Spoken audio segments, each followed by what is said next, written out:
بسم اللہ الرحمن الرحیم نحمدہ ونصلی علی رسولہ الکریم اما بعد 15 روزہ اسلامی عقائد کورس کے دوسرے حصے کا 17واں عنوان ہے صحابہ کرام رضی اللہ عنہم۔ صحابہ کرام رضوان اللہ تعالی علیہم اجمعین کو اسلام میں ایک بنیادی حیثیت حاصل ہے۔ اللہ تبارک و تعالی نے جیسے نبی کریم صلی اللہ علیہ وسلم کے قلب اطہر کو قرآن کے نزول کے لیے منتخب فرمایا، ایسے زبان نبوت سے پڑھے ہوئے قرآن کو سننے کے لیے صحابہ کرام کے کانوں کو منتخب فرمایا، اور اس پر عمل کے لیے اور امت کے لیے پہلا نمونہ بنانے کی خاطر صحابہ کرام کو اللہ تعالیٰ نے خود منتخب فرمایا۔ تو جیسے انبیاء اللہ تعالیٰ کا انتخاب ہیں، امت کے لیے نمونہ ہیں، ایسے ہی قرآن و سنت کے لیے جو پہلا نمونہ اللہ نے بنایا امت کی خاطر، وہ صحابہ کرام کو بنایا۔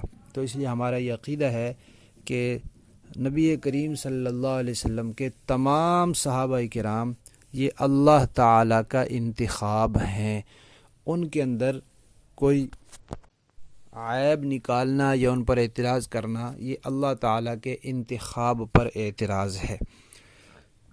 دوسری بات یہ ہے کہ اللہ تبارک و تعالیٰ نے جب یہ اعلان قرآن پاک میں جگہ جگہ فرما دیا کہ اللہ تعالیٰ ان سے راضی ہیں اور وہ اللہ تعالیٰ سے راضی ہیں، تو پھر اس کے بعد کوئی بات باقی نہیں بچی، اس لیے کہ انسان دنیا میں آیا ہے تاکہ اپنے عقائد، اعمال، اخلاق ٹھیک کرے اور اللہ تعالیٰ کو راضی کرے، تاکہ دنیا سے جائے تو اللہ تعالیٰ اس سے راضی ہوں۔ ساری زندگی کی دوڑ دھوپ کا مقصد اللہ تعالیٰ کی رضا ہے، اور وہ رضا صحابہ کرام کو حاصل ہو چکی ہے۔ ہمارا کوئی پتہ نہیں کہ ہمیں اللہ کی رضا حاصل ہے یا نہیں ہے، لیکن صحابہ کے بارے میں قرآن نے کہہ دیا کہ ان کو اللہ کی رضا حاصل ہے۔ تو ایسے لوگ جن کے بارے میں پتہ ہی نہیں کہ ان کو رضا حاصل ہوگی یا نہیں ہوگی، ان کے بارے میں کیسے زبان درازی کر سکتے ہیں یا انگلی اٹھا سکتے ہیں، جن کو اللہ تعالیٰ نے اپنی رضا کی سند دے دی ہے اور قرآن میں اس کو بیان کر دیا ہے۔ سارے کے سارے صحابہ کرام کامل ایمان والے ہیں، مکمل کامل ایمان والے ہیں، اور سارے کے سارے متقی ہیں، تقوی والے ہیں، نیک ہیں۔ سارے کے سارے صحابہ عادل ہیں، عدالت والے ہیں، یعنی ایک مومن عام مسلمان جو ہوتا ہے وہ عادل بھی ہو سکتا ہے، فاسق بھی ہو سکتا ہے، اگر وہ گناہوں سے بچتا ہے تو عادل ہے، فرائض واجبات کا اہتمام کرتا ہے اور حرام مکروہات سے بچتا ہے تو عادل ہے، اگر وہ نہیں کرتا تو وہ عادل نہیں کہلاتا۔ لیکن صحابہ کرام جو ہیں وہ سارے کے سارے عادل ہیں۔ تو یہ تین جماعتیں ہیں، جیسے نمبر 1 انبیاء، نمبر 2 صحابہ، نمبر 3 فرشتے۔ انبیاء سارے اچھے ہیں، صحابہ بھی سارے ہی اچھے ہیں، اور فرشتے بھی سارے ہی اچھے ہیں۔ یہ تین جماعتیں ہیں جن کی کسی فرد پر کوئی انگلی نہیں اٹھائی جا سکتی۔ سارے صحابہ راشد ہیں اور پکے ٹھکے جنتی ہیں، قطعی یقینی بات ہے کہ سارے صحابہ جنتی ہیں۔ یہ ممکن نہیں ہے کہ کوئی صحابی ایسا ہو، صحابی ہو اور پھر جنت میں نہ جائے، یہ نہیں ہو سکتا۔ اسی طرح ہمارا یہ عقیدہ ہے کہ صحابہ کرام آخرت کے ہر قسم کے عذاب سے بالکل محفوظ ہیں۔ آخرت میں کسی صحابی کو کسی قسم کا کوئی عذاب نہیں ہوگا۔ باقی امت میں ہمارے لیے کوئی ضمانت نہیں ہے کہ عذاب ہو یا نہ ہو۔ اللہ تعالیٰ ممکن ہے کہ ہمارے گناہوں کی وجہ سے میں عذاب دیں، ممکن ہے اپنے فضل کی وجہ سے معاف فرما دیں، لیکن صحابہ کرام کو اللہ تعالیٰ نے اپنے آخرت کے عذاب سے محفوظ رکھا ہوا، اس لیے ہم کہتے ہیں انبیاء معصوم ہیں، ان سے گناہ ہی نہیں ہوتا، اور صحابہ محفوظ ہیں، ان کو آخرت میں کسی قسم کا کوئی عذاب نہیں ہوگا۔ دنیا میں کوئی غلطی ان سے ہو سکتی ہے، ممکن ہے صحابہ کرام سے کوئی غلطی ہوئی ہو، کوئی گناہ ہو گیا ہو، لیکن اللہ تبارک و تعالیٰ ان کو سچی توبہ کی توفیق دیتے ہیں، جب وہ دنیا سے جاتے ہیں تو پھر پاک صاف جاتے ہیں۔ اسی طرح صحابہ کرام کو اللہ تعالیٰ نے حق اور صداقت کا معیار بنایا ہے، یعنی کہ قیامت تک کی انسانیت نے اگر کسی بات کو پرکھنا ہے کہ یہ حق ہے، یہ سچی ہے، یہ صحیح ہے یا نہیں، تو اس کا معیار صحابہ کرام ہے۔ جیسے قرآن و سنت معیار ہے، ایسے صحابہ کرام معیار ہے، اور قرآن و سنت کی تشریح میں بھی صحابہ کرام معیار ہے، اور صحابہ کرام ہدایت کا نمونہ ہے کہ اگر کسی نے ہدایت پر چلنا ہے تو نمونے کے لیے صحابہ کرام ہیں۔ لہذا کسی کو صحابہ کرام پر تنقید کا حق نہیں ہے، کوئی صحابہ کرام پر انگلی نہیں اٹھا سکتا، کسی کو اللہ تعالیٰ نے یہ اجازت نہیں دی کہ وہ صحابہ کرام پر انگلی اٹھائے۔ اگر کوئی اٹھاتا ہے تو وہ اپنی حدود سے بڑھ رہا ہے، اپنے دائرے سے باہر نکل رہا ہے، ایک ناجائز اور حرام کام کر رہا ہے۔ صحابہ کرام کو اللہ تعالیٰ نے آپس میں مرتبے دیے ہیں، جیسے انبیاء کے مرتبے ہیں، صحابہ کرام کے بھی مرتبے ہیں۔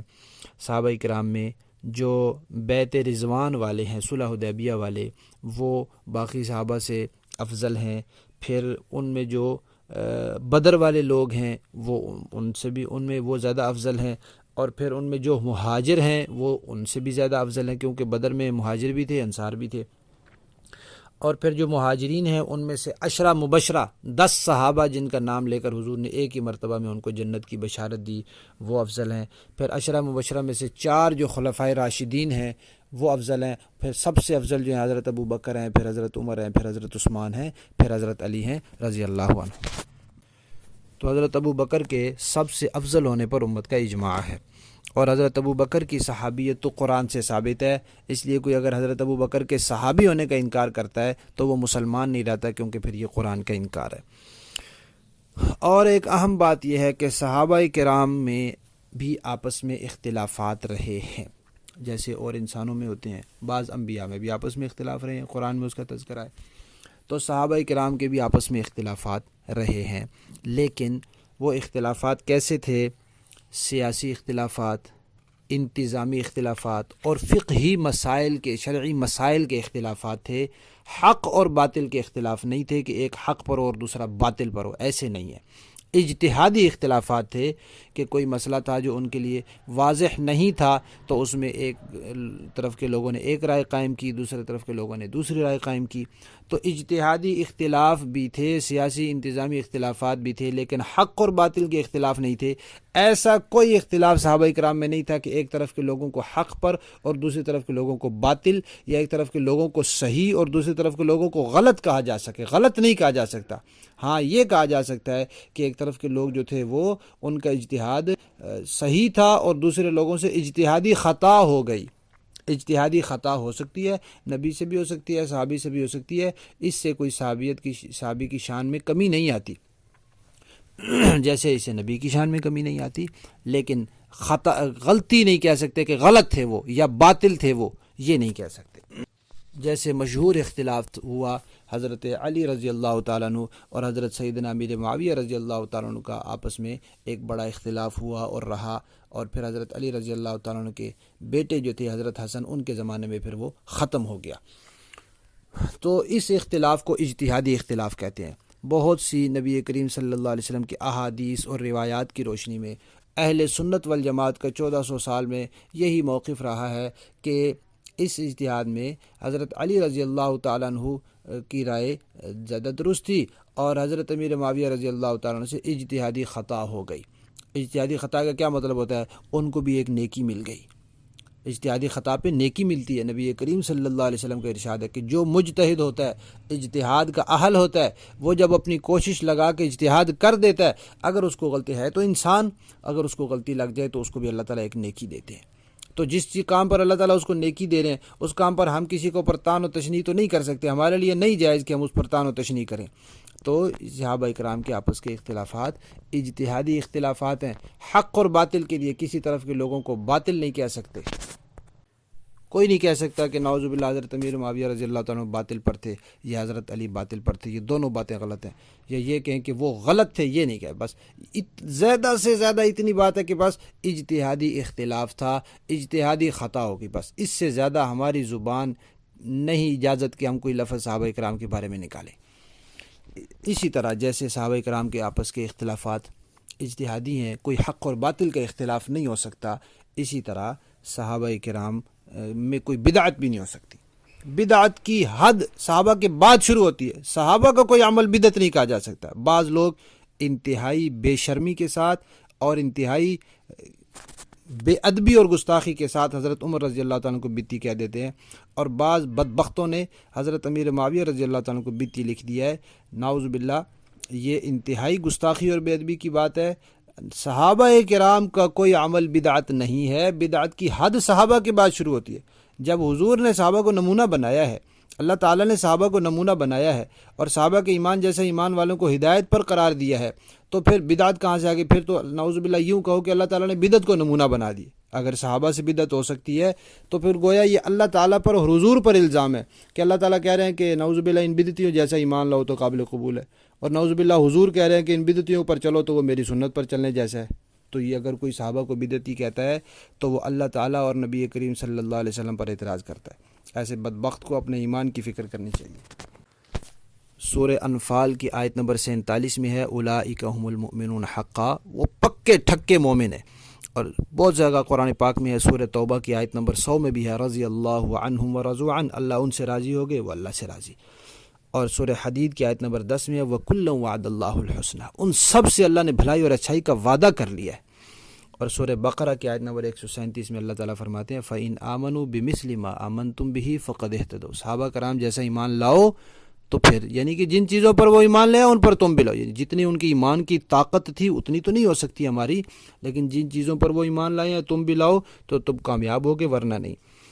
اور مجمع الزوائد میں روایت ہے، آپ صلی اللہ علیہ وسلم نے فرمایا کہ اللہ تعالیٰ نے میرے صحابہ کو خود منتخب فرمایا ہے.